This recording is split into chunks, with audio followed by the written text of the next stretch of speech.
दोस्तों इस वीडियो में हम बेस्ट इंस्टेंट लोन ऐप के बारे में डिस्कशन करेंगे। इस वीडियो में मैं आपको पूरा प्रोसेस अभी करके बताऊंगा कि कैसे हम घर बैठे बैठे एक बेस्ट इंस्टेंट लोन ऐप से अपने लिए पर्सनल लोन ले सकते हैं। अच्छा जी, मैंने पहले भी ना बहुत सारी वीडियोस बनाई हैं, उसके अंदर मैंने बार बार आपको यही बताया है कि अगर आपको पर्सनल लोन चाहिए ना तो आप हमेशा बैंकों से लो, इन इंस्टेंट लोन ऐप से हमेशा बच के रहो। लेकिन ना मेरे पास कमेंट आया और मेरे को वो कमेंट बहुत जेन्युइन लगा।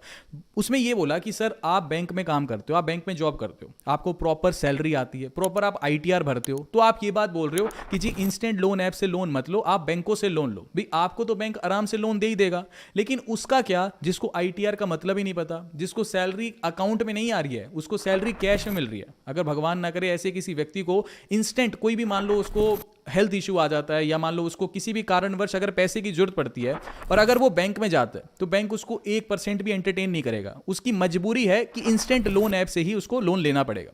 देखो एक तरफ पकड़ के चलो कि बैंक है, मान लो बैंकों का अगर हम एग्जांपल ले तो बैंक क्या करता है, मान लो कस्टमर आया, कस्टमर बैंक के पास आया और बैंक ने कस्टमर को पैसा दे दिया, एक तरह से लोन दे दिया। रेट ऑफ इंटरेस्ट बैंकों के पर्सनल लोन के अमूमन चलते हैं मान लो 12% से लेकर के कोई बैंक 20% 25% तक ज्यादा से ज्यादा जा सकता है। ऐसा आपको कभी बैंकों में नहीं मिलेगा कि बैंक 30% 35% पे लोन दे रहा है। वहीं इंस्टेंट लोन ऐप्स की बात करूं तो इनके रेट ऑफ इंटरेस्ट पकड़ के चलो कि किसी का सिविल स्कोर बहुत ही ज्यादा अच्छा है तो 15% से शुरू होंगे, अंत कुछ भी नहीं है। मैंने 40% 45% पे भी एक तरह से देखें कि इंस्टेंट लोन ऐप्स जो है लोन दे रही हैं। अच्छा, प्रोसेसिंग फीस जहां बैंकों में 1 या 2% की रहती है, वहीं इंस्टेंट लोन ऐप्स की प्रोसेसिंग फीस 7% 8% रहती है।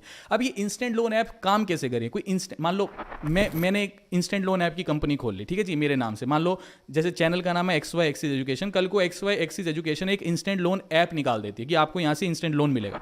तो मेरे पास कोई खुद का पैसा थोड़ी है, मेरे पास कस्टमर आया मेरी ऐप पे लोन के लिए, मैं उसको कहां से पैसा ला के दूंगा? या तो मैं किसी एनबीएफसी से पैसा लूंगा या फिर मैं बैंकों से पैसा लूंगा। बैंकों से मैं पैसा उठाऊंगा और आगे कस्टमर को दे दूंगा, यही सीधा प्रोसेस है।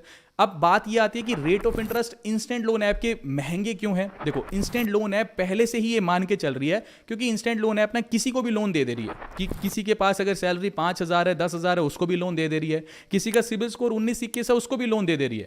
उसको पता है कि अगर मैं 100 लोगों को इंस्टेंट लोन ऐप लोन दे रही है तो उसे पता है कि 100 में से 30 लोग तो डिफॉल्ट करेंगे ही करेंगे। अब पैसा तो सबको कमाना है, घाटे में तो कोई नहीं जाना चाहता, इसीलिए उसके रेट ऑफ इंटरेस्ट ज्यादा महंगे है कि 70 जो लोग हैं जो टाइम पे पैसा भरेंगे उनसे ज्यादा रेट ऑफ इंटरेस्ट चार्ज किया जाए ताकि वो 30 लोगों का भी घाटा उसी में ही एक तरह से राउंड ऑफ हो जाए। अच्छा, दूसरी चीज, कुछ इंस्टेंट लोन ऐप्स क्या करती हैं, देखो मैंने आपको बताया ना इंस्टेंट लोन ऐप के पास खुद का पैसा नहीं है। इंस्टेंट लोन ऐप या तो एनबीएफसी से पैसा लेंगी या बैंकों से पैसा लेंगी और कस्टमर को देंगे। यहां तक चीज क्लियर है, अगर ऐसा ही प्रोसेस हो रहा है तो ठीक है। लेकिन कुछ एक इंस्टेंट लोन ऐप ऐसी है जिनसे आपको बच के रहना है। वो क्या करती है, जैसे उदाहरण के तौर पे एक एग्जांपल ले रहा हूं, जैसे बडी लोन है, ठीक है। बडी लोन क्या करेगी, उसके पास कोई कस्टमर आया, बडी लोन इसे आगे किसी दूसरी इंस्टेंट लोन ऐप के पास रेफर कर देगी, जैसे मनी व्यू के पास रेफर कर दिया, मान लो कोई दूसरी ऐप है, कोई भी दूसरी मान के चलो, जैसे 5 के पास रेफर कर दिया, क्रेडिट बी के पास रेफर कर दिया। और भाई एक बात बताओ, कस्टमर आपके पास आया, आपने इसे दूसरी इंस्टेंट लोन ऐप के पास भेज दिया, अब दूसरी इंस्टेंट लोन ऐप फिर उसे लोन देगी। तो मैं ऐसी ऐप के पास क्यों जाऊं जिसके पास खुद का पैसा नहीं है, जो सिर्फ रेफर कर रही है, सिर्फ कमीशन खा रही है? तो मैं कमीशन क्यों दूं? मेरे को अगर लोन लेना ही है तो मैं सीधा, मान लो मनी व्यू के पास इसने रेफर कर दिया तो मैं सीधा मनी व्यू से ले लूंगा। जैसे एक और एग्जांपल देता हूं मैं आपको, हाल फिलहाल मैंने अभी फोन पे के ऊपर वीडियो बनाई थी। फोन पे आप जाओगे, वहां पर्सनल लोन का ऑप्शन आएगा। फोन पे के पास कस्टमर आया, फोन पे ने उसे बडी लोन के पास रेफर कर दिया, बडी लोन फिर उसे आगे मनी व्यू के पास रेफर कर रहा है या 5 जिसके पास भी कर रहा है, फिर वहां से उसे लोन मिल रहा है। तो मैं ऐसी एप्स के पास क्यों जाऊं? भाई मैं सीधा उन एप्स के पास जाऊंगा ना जो सीधा मेरे को लोन दे रही है, मतलब बीच में आगे रेफर वाला काम ना करें। ऐसी ऐप से हमें लोन लेना है। और एक चीज लास्ट, बस अभी हम प्रोसेस शुरू कर रहे हैं, यहां लास्ट चीज बस आपको ये याद रखनी है कि जब भी हम किसी इंस्टेंट लोन ऐप से लोन लेते हैं ना, तो वहां से हमारी गैलरी का एक्सेस, कॉन्टैक्ट का एक्सेस, लोकेशन का एक्सेस, सब कुछ हम उस ऐप के पास चला जाता है। तो पहली चीज तो बहुत ज्यादा मजबूरी है, प्लीज मैं रिक्वेस्ट कर रहा हूं तभी इन ऐप से लोन लेना। अदरवाइज मतलब अगर आपको लग रहा है कि शौक पूरे करने हैं, जैसे कोई स्टूडेंट है कि भाई मेरे को आईफोन लेना है या कोई भी फालतू के खर्चे करने हैं, तो प्लीज वेट कर लो या फिर बैंक से लोन लेने का प्रयास करो। लेकिन बहुत मजबूरी है कि भाई पैसा अभी चाहिए ही चाहिए, नहीं तो बहुत दिक्कत हो जाएगी। उस केस में ही आपको इंस्टेंट लोन ऐप से लोन लेना है। कभी भी आपको जल्दबाजी नहीं करनी, क्योंकि पता है क्या है, मान लो किसी की ईएमआई डिफॉल्ट हो गई, एक आधी भी ईएमआई डिफॉल्ट हो गई ना, इनका रिकवरी का तरीका बहुत गंदा है। बैंक क्या करेगा, मान लो बैंक की आपने ईएमआई डिफॉल्ट कर दी तो बैंक आपके घर पे आ जाएगा। बैंक आपको यही कहेगा ना कि भाई मेरा पैसा दो। ये थोड़ी कि बैंक आपकी बुआ जी के घर पे या मामा जी के घर पे जाके बैठ जाएगा। इंस्टेंट लोन ऐप को आप ऑलरेडी अपनी कॉन्टैक्ट की पूरी इंफॉर्मेशन दे देते हो। इन केस अगर किसी ने डिफॉल्ट कर दिया तो अब इंस्टेंट लोन ऐप वाले क्या करेंगे, फोन करेंगे, मामा जी को फोन करेंगे, भी हेलो भाई आपके इस रिश्तेदार ने 1 लाख रुपए लिए थे, पैसे नहीं दे रहा। फिर वो ऐसे बोलेंगे औकात नहीं है तो पैसा लेना नहीं चाहिए, मतलब आपको पूरा डिफेम कर देंगे। तो हमेशा आपको बस यही कोशिश करनी है, भी बहुत मजबूरी है ना तो ही हमें इंस्टेंट लोन ऐप से लोन लेना है। बाकी अगर आप मेरी बातों से सहमत हो ना तो प्लीज इस वीडियो को लाइक, चैनल को सब्सक्राइब और एक पॉजिटिव कमेंट हमारे लिए जरूर करना, ताकि हमें मोटिवेशन मिलती रहे। अच्छा, अब 3 इंस्टेंट बेस्ट लोन ऐप की बात करूं ना तो आज की डेट में एक क्रेडिट भी। अच्छा, दूसरी बात, मैं कोई लिंक नीचे आपको डिस्क्रिप्शन बॉक्स में नहीं दे रहा, कहीं आप सोचो कि मैं 3 ऐसी ऐप आपको बता रहा हूं कि मैं उसका लिंक दूंगा और आपसे पैसा कमाऊंगा। मैं कोई लिंक नहीं दे रहा, ठीक है। हालांकि ये सब एफिलिएट है, लेकिन फिर भी मैं कभी कोई लिंक डिस्क्रिप्शन में नहीं देता। मैं चाहता ही नहीं कि कोई इंस्टेंट लोन ऐप से लोन ले, बहुत मजबूरी है तो ही लो। इसलिए मैं आपको क्लियर कर दूं, जो भी मैं 3 नाम बता रहा हूं कोई आपको लिंक डिस्क्रिप्शन में नहीं दूंगा। ना मैं आपको ये कह रहा कि आप इनसे अप्लाई करो, मेरे लिंक से अप्लाई करो कि मेरे को कमाई हो। मैं कोई लिंक नहीं देने वाला, क्योंकि मैं कभी सपोर्ट ही नहीं करता इसको, ठीक है। बस उसके लिए वीडियो है जो बहुत मजबूरी में लोन लेना चाहते हैं। क्रेडिट भी मैंने इसलिए नाम बोला कि क्रेडिट बी से मैंने खुद इंस्टेंट लोन लेकर के देखा हुआ है। रेट ऑफ इंटरेस्ट ज़्यादा है, प्रोसेसिंग फीस ज़्यादा है, लेकिन हाँ ये चीज़ नहीं है कि भाई क्रेडिट बी के पास आप गए और उसने आगे रेफर कर दिया। क्रेडिट बी के ना 4 एनबीएफसी है भाई। एनबीएफसी से तो कोई भी पर्सनल लोन लेगी ही मतलब एनबीएफसी या बैंक से तो कोई भी इंस्टेंट लोन पैसा लेगी ही लेगी आपको देने के लिए। भाई ऐसा नहीं है कि आप क्रेडिट बी के पास आए, क्रेडिट बी ने आपको किसी दूसरी ऐप के पास भेज दिया, वो चक्कर नहीं है। तो क्रेडिट बी ठीक है। दूसरी चीज़, एक नावी पर्सनल लोन है, वो भी बहुत अच्छा है कि उसके अंदर अच्छी चीज़ ये है कि प्रोसेसिंग फीस 0 रहती है, ठीक है। रेट ऑफ इंटरेस्ट शायद 9.9% से लेके 40-45% तक जाते हैं, वो आपके सिबिल स्कोर पे डिपेंड करेगा। और तीसरा जो है मनी व्यू है। ये जो 3 ऐप्स है ना, ये मेरे को ऐसा लगता है कि मार्केट की वैल्यू के हिसाब से भी फ्रॉड भी नहीं है और सारी की सारी चीजें स्मूथ भी है। बाकी मैं पूरा का पूरा अभी आपके आगे अप्लाई करके बताऊंगा ऐसे व्यक्ति के लिए जिसका सिबिल स्कोर 19-21 है। पूरा दूध का दूध पानी का पानी एक एक स्टेप में देखेंगे कि भाई कितना प्रोसेसिंग फीस ले रही है, कितना रेट ऑफ इंटरेस्ट ले रही है। पहले ही बता दूं, अगर प्रोसेसिंग फीस वैसे अमूमन 2% से 3% से ज़्यादा आपको नहीं देनी अगर आप इंस्टेंट लोन ऐप से लोन ले रहे हो। दूसरी चीज़, रेट ऑफ इंटरेस्ट ज़्यादा से ज़्यादा मैं कहूँगा 25-26% होना चाहिए, ज़्यादा से ज़्यादा। इससे ऊपर लेने का फिर कोई फायदा नहीं है इंस्टेंट लोन ऐप से भी। इससे ऊपर अगर रेट ऑफ इंटरेस्ट ले लिया तो फिर बाजार में जाके किसी साहूकार से ही पैसा पकड़ लो, वो ज़्यादा ठीक है। तो अभी एक बार फटाफट स्टार्ट करते हैं मनी व्यू का, एक बार हम प्रोसेस देख लेते हैं। मनी व्यू से पर्सनल लोन लेने के लिए सबसे पहले आपको इस मनी व्यू वाली जो एप्लीकेशन है इसको प्ले स्टोर से आपको इंस्टॉल करना है। अच्छा जी, एप्लीकेशन इंस्टॉल करने के बाद कुछ ऐसा इंटरफेस आपके सामने दिखाई देगा, ठीक है। ये सारा का सारा प्रोसेस मैं आपको भी लाइव बता रहा हूँ एकदम करके। यहाँ पे ये बता रहे हैं कि पर्सनल लोन 10 लाख रुपए तक मिलेगा। फिर यहाँ पे ये बता रहे हैं कि प्रो सेवर अकाउंट है, कुछ भी ऐसा लिखा हुआ है, आपको कुछ नहीं करना। नीचे देखो, यहाँ पे देख रहा है जो टेन्योर है वो 3 महीने से लेके 60 महीनों तक का मिलेगा। ज़्यादा मतलब कम से कम 3 महीनों का, ज़्यादा से ज़्यादा 60 महीने, यानी 12-5 5 साल का ज़्यादा से ज़्यादा हमें टाइम मिलेगा। हमें कुछ नहीं करना, बस यहाँ गेट स्टार्टेड के ऑप्शन पे क्लिक करना है। अब सबसे बेकार जो चीज़ है ना इंस्टेंट लोन ऐप्स की, एक एक चीज़ मैं आपको लाइव बता रहा हूँ। देखो यहाँ पे बोल रहा है कि मेरे को परमिशन चाहिए, लोकेशन की चाहिए, SMS की चाहिए, ऐप्स की चाहिए, डिवाइस पे जितनी भी इंफॉर्मेशन चल रही है, मतलब सारी इंफॉर्मेशन इनके पास चली जाएगी। इसमें जितने कॉन्टैक्ट हैं, गैलरी का एक्सेस, मतलब इस डिवाइस की जितनी भी इंफॉर्मेशन है वो इसको देनी पड़ेगी। अगर मैं आई डिसएग्री करूंगा तो यहाँ से बात खत्म हो जाएगी, लोन मिलेगा नहीं। मेरे को एग्री करना पड़ेगा, मेरी मजबूरी है। तभी मैं आपको बोल रहा था, देखो यहाँ पे फिर क्या आएगा कि SMS के लिए परमिशन के लिए अलाउ करो, फिर दोबारा अलाउ करो, फिर दोबारा अलाउ करो, फिर अलाउ करो, मतलब जितनी दुनिया जहान की इंफॉर्मेशन है ना ये आपसे लेगा ही लेगा। भाई वही चीज़ है ना कि कल को भगवान ना करे कोई डिफ़ॉल्ट कर देगा ना, तो इसमें जितने कॉन्टैक्ट हैं उनमें किसी को भी रैंडम फ़ोन करके कहेंगे कि फलाने फलाने बंदे ने लोन लिया था, ऐसा परेशान करना शुरू करेंगे। खैर चलो कोई बात नहीं, अब लोन लेना है, मजबूरी है। अब यहाँ पे सबसे पहले क्या बोल रहा है, मोबाइल नंबर एंटर कर दो, नीचे ईमेल आईडी एंटर कर दो, फिर नीचे कंटिन्यू के ऑप्शन पे क्लिक करना है। मैं एक बार फटाफट एंटर कर देता हूँ। उसके बाद नेक्स्ट पेज पे OTP आएगा वेरिफिकेशन के लिए। ये ऑटोमेटिकली इसने OTP उठा लिया, ठीक है जी। OTP उठाने के बाद ना OTP इसने उठा लिया। अब ये थोड़ा सा लोडिंग टाइम ले रहा है, तो हमें जो है वेट करना है थोड़ा सा। उसके बाद नेक्स्ट पेज पे कुछ ही हमारी बेसिक डिटेल मांग रहा है, जैसे कि आपका फर्स्ट नेम क्या है, लास्ट नेम क्या है, ठीक है जी। ये एजुकेशन क्वालिफिकेशन पूछ रहा है कि ग्रेजुएट हो, पोस्ट ग्रेजुएट हो, तो जो भी आप वो सेलेक्ट कर लो। जैसे मैंने पोस्ट ग्रेजुएट सेलेक्ट कर लिया, सैलरी डाल दिया, मंथली इनकम कितनी है तो यहाँ पे 20,000 रुपये डाल दी। फैमिली की इनकम कितनी है तो मोर देन 3 लाख डाल दिया। आप कुछ भी डाल सकते हो, जैसे यहाँ पे more than less than 3 lakh या more than 3 lakh. Monthly income में आप मान लो मैं यहाँ पे 30,000 डाल देता हूँ, ठीक है जी। तो इसमें कौन सा कोई चेक कर रहा है, मैंने यहाँ पे 30,000 रुपये डाल दी। अब यहाँ पे बोल रहा है how do you get your salary, तो मैं यहाँ कह देता हूँ कि जी ऑनलाइन मिलती है, चेक में मिलती है, कैश में मिलती है। तो जैसे ही मिलती है, मान लो चलो कैश कर लेते हैं कि ज़्यादातर लोगों को आसानी हो जाएगी, ठीक है। भी देता भी है लोन के नहीं देता, मैं मान लेता हूँ जिसके लिए मैं अप्लाई कर रहा हूँ उसको सैलरी कैश में मिलती है। देखते हैं लोन मिलेगा भी कि नहीं मिलेगा। चलो जी यहाँ पे नीचे गेट ऑफर के ऑप्शन पर फिर हम क्लिक करेंगे। मतलब ये बेसिक सी डिटेल्स आपको एंटर करनी है, फिर नीचे गेट ऑफर के ऑप्शन पर हमें क्लिक कर देना है। थोड़ा सा ये लोडिंग टाइम ले रहा है। यहाँ पे ये बोल रहा है कि चेकिंग यूर एलिजिबिलिटी, तो थोड़ा देख लेते हैं ना कि मनी व्यू है, इंस्टेंट लोन ऐप है, कितना लोन देंगे। अब इनका जिसके लिए मैं सिबिल जो अप्लाई कर रहा हूँ ना, इनका सिबिल स्कोर थोड़ा 19-21 है, मतलब लगभग 650 से 700 के आसपास होगा। देखते हैं लोन मिलता है कि नहीं मिलता। अब अगले पेज पे बोल रहा है कि सबसे ऊपर, चलो थोड़ा सा खुल जाने दो, अभी ये थोड़ा सा ना लोडिंग ही ले रहा है। अब ये बोल रहा है congratulations you are eligible for a special loan offer, choose the loan amount you need. ज़्यादा से ज़्यादा 50,000 का लोन दे रहा है ये, ठीक है जी। अब यहाँ पे मैंने आपको बताया था थोड़ा सा 19-21 है, बैंक में जाते तो शायद नहीं मिलता, बट 50,000 का दे रहा है। बाकी देख लेते हैं नीचे क्या बता रहा है कि अगर आप लोन 12 महीनों के लिए लेते हो तो इसकी ईएमआई बैठेगी 5,098 रुपये, और 9 महीने के लिए लेते हो तो 6497 रुपये, और प्रोसेसिंग फीस बैठ रही है 4130 रुपये। लोन है मेरा 50,000 का। अब एक बार रुको, मैं एक बार ना दूसरा फोन, मैं आपको सब कुछ एकदम वो बताऊंगा। यहाँ पे मैं डालता हूँ लोन मैं 50,000 का ले रहा हूँ, प्रोसेसिंग फीस 4130 रुपये लग रही है। देखो अब आपके आगे कर रहा हूँ मैं, यहाँ पे 4130 प्रोसेसिंग फीस है और लोन मेरा है 50,000 का, ठीक है जी। गुणा में करा 100, यानी 8.26%। मजाक है क्या यार, बैंक 1 या 2% की प्रोसेसिंग फीस चार्ज करता है, ये हमसे 8.26% की प्रोसेसिंग फीस चार्ज कर रहे हैं। यानी 50,000 रुपये में से ये 4130 रुपये आप माइनस कर दोगे ना, तो ये 4,000 रुपये माइनस करोगे तो 46,000 रुपये ही आपके अकाउंट में आएंगे। अब पता क्या है कि लोन मुझे सिर्फ और सिर्फ 50,000 रुपये का मिल रहा है, तो आपको लग रहा होगा कि चलो कोई बात नहीं, 4,000 रुपये तो देने हैं। जब 5 लाख का लोन मिलता ना, तो 5 लाख के पीछे 41,000 रुपये जब देने पड़ते हैं आपको, तब ये अमाउंट आपको ज़्यादा लगता है। तब पता लगता है कि अच्छा जी यार 8% प्रोसेसिंग फीस है, मतलब अकाउंट में मेरे 46,000 रुपये ही आएंगे सिर्फ, सर पे लोन चढ़ेगा 50,000 रुपये का, ठीक है जी। और किस्तें देख लेते हैं, 12 महीने में 5,000, यानी 12 × 5 लगभग 60, 12 पंजे 60।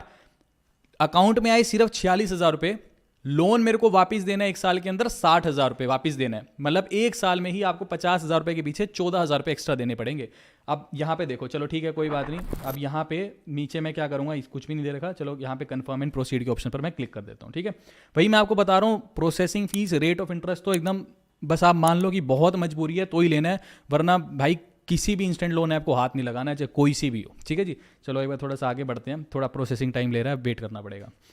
अब यहाँ पे बोल रहा है कि you are just 4 steps away, तो यहाँ पे बोल रहा है कि basic information, video KYC, setup EMI, auto debit. एक काम करते हैं ना, मैं ना लोन की रिक्वायरमेंट तो है नहीं, तो एक काम करता हूँ मैं यहाँ पे ना सिर्फ 10,000 कर देता हूँ, क्योंकि चाहिए ही नहीं है ना लोन, और कम मिलता है तो और कम कर लेते हैं। अभी तो हम सिर्फ समझने के लिए ही कर रहे हैं, 5,000 ही कर लेते हैं, अदरवाइज फालतू में ही पैसे भरने पड़ेंगे उनको, क्योंकि मैं तो समझाने के लिए कर रहे हैं यहाँ पे, ठीक है। तो यहाँ पे कन्फर्म एंड प्रोसीड कर देता हूँ, क्योंकि 50,000 की रिक्वायरमेंट ही नहीं है, ऐसे आएंगे, प्रोसेसिंग फीस लगेगी, फिर रीपे हाथ ही कर देना हमने, तो फिर वही चीज़ है कि फालतू के पैसे हमारे लगेंगे। अभी हम सिर्फ प्रोसेस समझ रहे हैं ना, तो उसके लिए लोन अमाउंट छोटा सा ही रख लेते हैं, ठीक है जी। तो एक बार दोबारा मैंने यहाँ पे वो करा है, ठीक है। इस पर लेट्स गो पे क्लिक करेंगे। अब यहाँ पे थोड़ी सी और इन्फॉर्मेशन पूछ रहा है, जैसे मैरिटल स्टेटस क्या है, तो मैरिड कर दिया, फादर नेम, मदर नेम, मैं एक बार फटाफट एंटर कर देता हूँ, ठीक है जी।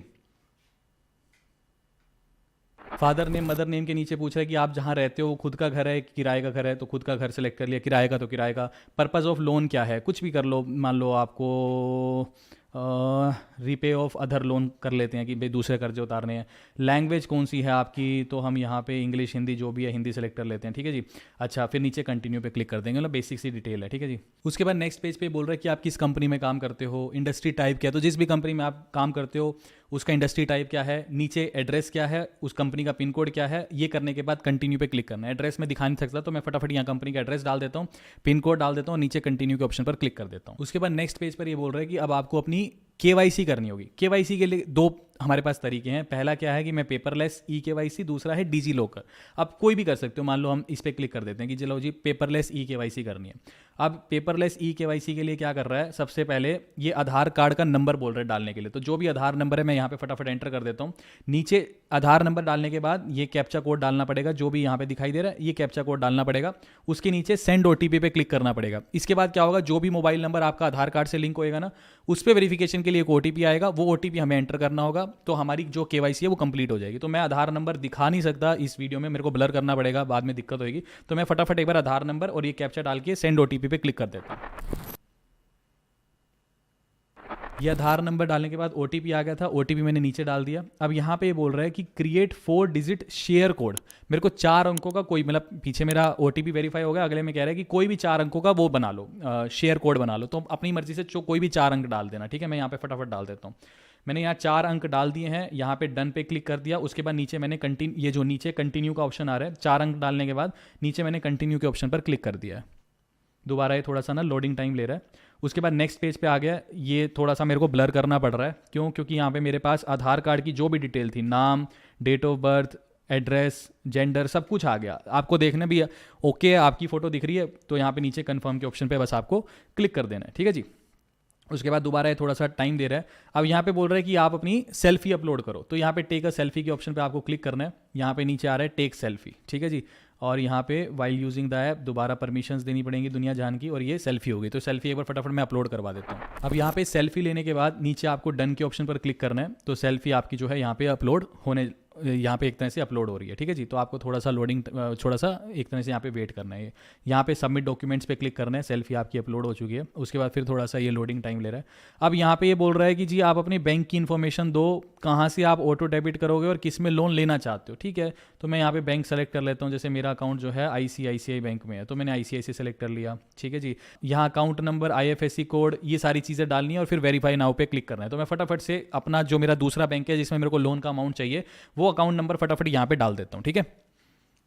अब यहाँ पे बैंक की सारी डिटेल्स एंटर करने के बाद यहाँ पे नेक्स्ट पेज पे ये आ चुका है। यहाँ पे ये कह रहा है कि आपका जो प्लान सिलेक्टेड है, हमने 5,000 का लोन लिया था, वो 3 महीनों के लिए इन्होंने किया है। इसमें 6 महीने का ऑप्शन नहीं दिखा रहा, ना 1 साल का। नीचे मेरे को लोन एप्लीकेशन का नंबर जनरेट हो चुका है, ठीक है जी। उसके बाद ये डॉक्यूमेंट वेरिफिकेशन जो है ये इन प्रोग्रेस दिखा रहा है, अभी एक तरह से प्रोग्रेस में ये मेरे डॉक्यूमेंट्स को वेरीफाई कर रहा है। अच्छा, आगे बोल रहा है enable EMI auto debit review and submit. अभी कुछ भी नहीं कर रहा, बस मेरे को इसी पेज पे थोड़ा सा जो है वेट करना है कि ये मेरे जो डॉक्यूमेंट्स है ना, इसको इन प्रोग्रेस रख रहा है, तो हमें यहाँ पे थोड़ा सा वेट करना पड़ेगा। अच्छा, यहाँ से आप एक चीज़ और भी कर सकते हो, उस एप्लीकेशन को एग्जिट भी कर सकते हो। जैसे मान लो अब मैंने एग्जिट कर दी, दोबारा से यहाँ मनी व्यू एप्लीकेशन खोलूंगा ना, तो यहाँ पे जैसे मान लो दोबारा मेन पेज पे यही आ जाएगा, ठीक है। तो अब अभी पहले तो दोबारा दिखा रहा था, आप वहाँ पे एग्जिट भी कर सकते हो, कोई दिक्कत नहीं है। डॉक्यूमेंट वेरिफिकेशन में यहाँ पे टिक लगा आ गया कि डॉक्यूमेंट्स मेरे वेरीफाई हो चुके हैं। अच्छा, यहाँ पे ये बोल रहा है कि रिव्यू फाइनल लोन डिटेल्स, ठीक है। तो यहाँ पे क्या आ गया, लेंडिंग पार्टनर लिक्वी लोन्स, मतलब कोई NBFC कंपनी है वो मेरे को लोन दे रही है। क्योंकि मैंने आपको वीडियो के स्टार्टिंग में बताया था कि मनी व्यू खुद कोई लोन नहीं देता, इसके पास जो भी NBFC या बैंकों के साथ पार्टनरशिप करते हैं, तो यहाँ पे लोन हमें कोई लिक्वी लोन्स करके NBFC है वो दे रही है। चलो कोई फर्क नहीं पड़ता, कोई भी दे। लोन अमाउंट 5,000 का है, मंथली EMI 1776 रुपये का है और प्रोसेसिंग फीस 342 रुपये का है, ठीक है। तो ये सारी चीज़ें हो गई। और अमाउंट ट्रांसफरेबल 4658 रुपये, यानी हाँ 5,000 का लोन है तो 4658 रुपये ही मेरे अकाउंट में आएंगे, ठीक है। बाकी जो है प्रोसेसिंग फीस और पता नहीं कौन कौन से चार्जेस लगा रहा है। मैं आपको एक चीज़ दिखाऊं, देखो 5,000 का लोन है ना। अब मैं एक सेकंड यहाँ कैलकुलेटर खोल के दिखाता हूँ, एक सेकंड रुको। 5,000 के लोन के पीछे ये मेरे को अकाउंट में 4658 रुपये दे रहा है, यानी 4658 माइनस 5,000, 342 रुपये की प्रोसेसिंग फीस है ना। तो 342 की प्रोसेसिंग फीस है डिवाइडेड बाय 5000, ठीक है, और इनटू में 100। तो लोन छोटा है तब भी इस केस में इसने 6.84% की प्रोसेसिंग फीस चार्ज की है। जब 50,000 का लोन हम अप्लाई कर रहे थे उस टाइम तो बहुत ही ज़्यादा थी। चलो कोई बात नहीं, अब अगर आपको सब सही लग रहा है, हालांकि मेरे को नहीं लग रहा, मत लेना आप कभी भी इनसे, इतना महंगा रेट ऑफ इंटरेस्ट चार्ज करते हैं, लेकिन मजबूरी है। और ये वीडियो हम बना रहे हैं बेस्ट इंस्टेंट लोन ऐप में, जिसको बोलते हैं ना इलेक्शन होता है ना, इलेक्शन होते हैं देश में, उसमें एक टैगलाइन होती है ना कि बेकार में से एक अच्छे वाला बेकार आदमी चूज करना है हमारे को, वैसी ये कहानी है कि सब बेकार हैं, उसमें से एक ऐसी ऐप चूज करनी है जो बेकार में से थोड़ी अच्छे वाली बेकार ऐप है। बाकी बैंकों से ही हमेशा लोन लेना है। मैं फिर दोबारा आपको कह रहा हूं कि कोई भी हो, कुछ काम की नहीं है, बस मजबूरी का नाम महात्मा गांधी वाला काम यहाँ पे इस केस में है कि इंस्टेंट लोन ऐप्स में, ठीक है। तो ठीक है, यहाँ पे फिर कंफर्म के ऑप्शन पर हम क्लिक कर देंगे। अच्छा जी, फिर ये बोल रहे हैं कि एनेबल ईएमआई ऑटो डेबिट, ठीक है, कि जो मैंने पीछे अकाउंट नंबर डाला था आईसीआईसीआई का बैंक डिटेल्स, वहाँ पे मैं ईएमआई ऑटो डेबिट कर देता हूँ कि हर महीने जो मेरी 3 महीने की ईएमआई है ना, वो अपने आप कटती रहे उस अकाउंट से। ठीक है जी, मैंने एनेबल कर दी। अब यहाँ पे ये बोल रहा है कि EMI details choose mode of authorisation, कि इसको वो देना है। चलो मैं यहाँ पे एटीएम और डेबिट कार्ड कर लेता हूँ सेलेक्ट, कि मेरे को उसको परमिशन तो देनी पड़ेगी ना, तो मैं सेकंड वाला सेलेक्ट कर लेता हूँ। ठीक है जी, तो यहाँ पे फिर ये थोड़ा सा जो है वेटिंग टाइम ले रहा है, लोडिंग टाइम थोड़ा सा ही ले रहा है। ठीक है जी, अब यहाँ पे ये मेरे अकाउंट की डिटेल आ गई, सारी की सारी डिटेल आ गई, तो मेरे को यहाँ पे प्रोसीड पे क्लिक करना है। ठीक है, जो भी यहाँ पे इसने लिखा है इस पे प्रोसीड पे क्लिक करना है। NPCI debit card flow, kindly read the disclaimer and proceed. ठीक है, ये सारा का सारा हम डिस्क्लेमर पढ़ लेते हैं, ये सारी मेरी डिटेल है। ठीक है जी, ये डिस्क्लेमर आ गया, ये मैंने बीच बीच में थोड़ा ब्लर इसलिए कर दिया कि ताकि वो ना हो। ठीक है, अब यहाँ पे ये बोल रहा है कि अपने डेबिट कार्ड की डिटेल्स एंटर करो, जैसे कार्ड नंबर, एक्सपायरी और सीवीवी। इसके बाद कंटिन्यू, यानी एक तरह से डेबिट कार्ड से मैं अपने अकाउंट की दोबारा डिटेल डाल के एनेबल कर रहा हूँ, मतलब ऑटो डेबिट मेरे को ऑन करना ही पड़ेगा। तो यहाँ पे मैं सारी कार्ड की डिटेल डाल के फिर कंटिन्यू पे क्लिक कर देता हूँ। यहाँ पे कार्ड की डिटेल डालने के बाद नेक्स्ट पेज पे ओटीपी आया था, वो ओटीपी इसने ऑटोमेटिकली वेरीफाई कर लिया। ठीक है जी, तो ये सारा काम हमारा हो चुका है। लेकिन कई बार क्या होता है, ना तो नेट बैंकिंग से ना ही डेबिट कार्ड से आपकी ऑटो डेबिट जो है वो एक्टिव नहीं होती। तो उस केस में आप ये जो सबसे नीचे ऑप्शन दिख रहा है ना, ई साइन इन विद आधार वाला, इसके ऊपर भी क्लिक कर सकते हो कि आपके आधार कार्ड से ही आप कंसेंट दे दोगे कि ठीक है मेरे बैंक अकाउंट से ऑटोमेटिकली पैसा काट दो। तो मैं अगर इस ऑप्शन पे क्लिक करता हूँ, तो ये भी मैं आपको साथ साथ बताता हूँ, कई बार काफ़ी लोगों को दिक्कत होती है, उससे हो नहीं पाता। ऐसा करने पे ये आ जाएगा, ये आपको सबसे नीचे सीधा स्क्रॉल करते करते नीचे आ जाना है। यहाँ पे सिंपली नेक्स्ट के ऑप्शन पे क्लिक करना है, कंसेंट वाले चेकबॉक्स को सेलेक्ट करना है और प्रोसीड के ऑप्शन पे क्लिक कर देना है। ठीक है जी, थोड़ा सा लोडिंग टाइम लेगा, आपको वेट करना है। अब आपके सामने ये कंसेंट आ गया, दोबारा चेकबॉक्स को सेलेक्ट करना है, यहाँ अपना आधार कार्ड का नंबर एंटर करना है और उसके बाद ये पूरा पढ़ लेना, आधार नंबर एंटर करना है, फिर सेंड ओटीपी करना, फिर इसमें भी दोबारा वही ओटीपी वेरीफाई कर लेगा और आपका ऑटो डेबिट जो है ऑन हो जाएगा। तो मैं फटाफट यहाँ पे अपना आधार नंबर डाल देता हूँ। यहाँ पर ओटीपी डालने के बाद अब यहाँ पे देखो, ये जो हमारा एनेबल ईएमआई ऑटो डेबिट वाला ऑप्शन था, अब ये इन प्रोग्रेस आ गया। तो दोबारा से आपको थोड़ा सा यहाँ पे वेट करना पड़ेगा। तो थोड़ा सा, बस काफ़ी लंबा प्रोसेस है, लाइव करके देख रहे हैं ना, तो थोड़ा टाइम ज़्यादा ले रहा है, तो थोड़ा सा वेट करना पड़ेगा। यहाँ पे हम थोड़ा सा वेट करते हैं, फिर उसके बाद आगे प्रोसीड करेंगे। अब यहाँ पे थोड़ा सा वेट करने के बाद देखो, यहाँ पे जो एनेबल ईएमआई ऑटो डेबिट वाला था, इसके आगे भी टिक लगा चुका है, तीनों स्टेप हो गए हैं। अब उसके बाद बोल रहा है चौथे स्टेप में कि रिव्यू कर लो फाइनल। तो यहाँ पे मैं रिव्यू कर लेता हूँ। रिव्यू में अब यहाँ पे मेरे से एड्रेस मांग रहा है। देखो, अब एड्रेस के अंदर मैं अब यहाँ फटाफट भर दूंगा, क्योंकि मेरे को फिर ब्लर करना पड़ेगा। एड्रेस में एड्रेस आपका फर्स्ट लाइन सेकंड लाइन मतलब डिटेल ढंग से डाल देना। लैंडमार्क में आपके घर के नज़दीक कोई भी चीज़ है उसको डाल देना, पिन कोड डाल देना अपने शहर का और फिर कंफर्म करना है। तो मैं फटाफट इसको एक बार एंटर कर देता हूँ। यहाँ पर एड्रेस एंटर करने के बाद नेक्स्ट में बोल रहा है कि फैमिली और मतलब किसी फैमिली की रेफरेंस दे दो। तो जैसे मैं यहाँ पे फादर का नाम यहाँ सेलेक्ट कर लेता हूँ। ठीक है, फादर का मोबाइल नंबर, जैसे यहाँ पे मैंने पापा जी, ठीक है जी, तो यहाँ पे फादर का मोबाइल नंबर जैसे गैलरी में से आ गया। किसी दोस्त की रेफरेंस दे दो, तो यहाँ पे दोस्त में मान के चलो कि यहाँ पे मैं यहाँ पे दोस्त की रेफरेंस दे दी। ठीक है जी, उसके बाद ऐड रेफरेंसेस पे क्लिक कर देना। किसी के भी 2 नंबर बस देने थे उनको। अब यहाँ पे बोल रहे हैं रिव्यू कर लो लोन को फाइनली। 5,000 का लोन है, 342 रुपये प्रोसेसिंग फीस, यानी ऑलमोस्ट 6.5% प्रोसेसिंग फीस उड़ गई। इंश्योरेंस भी दे रहे हैं 129 रुपये, उसके भी चले गए। अकाउंट में सिर्फ जी आपके 4529 रुपये आए। आप चाहो तो इंश्योरेंस को हटा सकते हो नीचे से भी, हमें नहीं चाहिए इंश्योरेंस। तो यहाँ पे सिर्फ 342 रुपये प्रोसेसिंग फीस, यानी 6.5% प्रोसेसिंग फीस कटी। ठीक है, तो अब यहाँ कंटिन्यू करेंगे। ठीक है जी, कंटिन्यू करने के बाद अब यहाँ पे दोबारा से फाइनल ये आएगा। ठीक है, ये पूरा का पूरा कंसेंट आ गया, ये करना है मेरे को। यहाँ पे साइन एग्रीमेंट वाले ऑप्शन पे क्लिक करना है। ठीक है जी, सबसे नीचे जो साइन एग्रीमेंट का ऑप्शन है, उसके बाद दोबारा मेरे फ़ोन पे ओटीपी आया, वो ओटीपी मैं फटाफट यहाँ एंटर कर देता हूँ। ठीक है, ऑटोमेटिकली चलो इसने ओटीपी उठा ही लिया। ठीक है, ऑटोमेटिक उठा लिया, एग्रीमेंट वेरीफाइड सक्सेसफुली। ठीक है, तो यहाँ सबसे नीचे डन का ऑप्शन आ रहा है, इस पर आपको क्लिक कर देना है।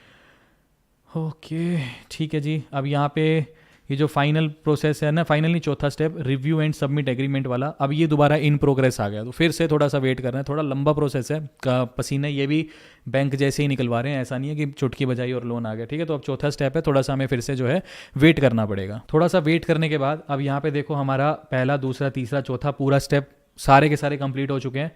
पांचवा जो स्टेप है वो है मनी ट्रांसफर टू बैंक वाला। बस अब ये वेट कर रहा है लगभग 2 से 5 मिनट के अंदर अंदर हमारे बैंक अकाउंट में जो है ये पैसे, जो भी ये 46-47 रुपये जो भी देगा ये 5,000 रुपये के पीछे, वो हमारे अकाउंट में एक तरह से क्रेडिट हो जाएंगे। ठीक है, तो 5 मिनट और वेट कर लेते हैं, फिर मैं आपको ICICI का भी स्क्रीनशॉट दिखाऊंगा कि हमारे अकाउंट में कैसे क्रेडिट हुए हैं। ठीक है, तो यहाँ सारी की सारी चीज़ें हमारे पास आ चुकी हैं, बस लास्ट में थोड़ा सा और वेट कर लेते हैं, फिर मैं आपको दिखाता हूँ कि लाइव प्रॉपर अकाउंट के अंदर पैसे आए हैं कि नहीं आए हैं। अब यहाँ पे जो है लगभग 1 घंटा वेट करने के बाद ये जो 5,000 का अमाउंट था, यानी प्रोसेसिंग फीस वगैरह जो भी कट कुटा करके ये 5,000 का जो अमाउंट था ये हमारे ICICI बैंक में एक तरह से क्रेडिट हो चुका है। मैं एक बार आपको ICICI बैंक की स्टेटमेंट भी दिखाता हूँ। ये हम ICICI बैंक की आई मोबाइल पे गए, यहाँ पे मैं स्टेटमेंट वाले ऑप्शन पे क्लिक करता हूँ। ठीक है जी, ये देखो, आप ध्यान से देखो, यहाँ पे सबसे ऊपर जो है 4658 रुपये का जो लोन है ये हमारे अकाउंट में क्रेडिट हो चुका है। ठीक है जी, आप दोबारा एक बार मनी व्यू वाली ऐप पे जाते हैं। यहाँ मनी व्यू वाली ऐप पे जब मैं गया तो यहाँ पे क्या लिखा हुआ है कि नेक्स्ट ड्यू डेट दिखा रहा है कि अगली जो तीन EMI बनी है, तो यहाँ पे जो अगली EMI है वो अब बता रहे हैं अगले महीने की, जैसे आज 3 तारीख है तो अगले महीने की 3 तारीख को आपकी जो नेक्स्ट EMI है वो कटेगी। नीचे आपका सिबिल विबिल जो दिखा रहा है वो दिखा रहा है। तो मतलब एक तरह से ये सिंपल सा प्रोसेस तो था कि अगर आपको इंस्टेंट लोन ऐप से लोन लेना है, मतलब लगभग 1 घंटे के अंदर अंदर ही आपको जो है लोन डिसबर्स तो हो जाता है। लेकिन अंत में भी मैं आपसे फिर यही कहूँगा कि हमें बैंकों से ही लोन लेना है, इंस्टेंट लोन ऐप से लोन नहीं लेना। बस मेरी आपसे एक लास्ट में ये रिक्वेस्ट है कि पूरी की पूरी जानकारी मैंने अपनी तरफ से बेस्ट कोशिश की आपको देने की। आपको सिर्फ इस वीडियो को लाइक, चैनल को सब्सक्राइब और एक पॉजिटिव कमेंट नीचे करना है ताकि हमें मोटिवेशन मिलता रहे। बस आपको ये लिखना है कि आई सपोर्ट यू सर और this is the best video on instant personal loan app, तो ताकि हमें भी मोटिवेशन मिलता रहे और ऐसे ही अच्छा काम करने के लिए हमें एक मोटिवेशन मिलता रहे। तो बाकी अभी के लिए this is the end of the video. Thanks for listening and thank you all.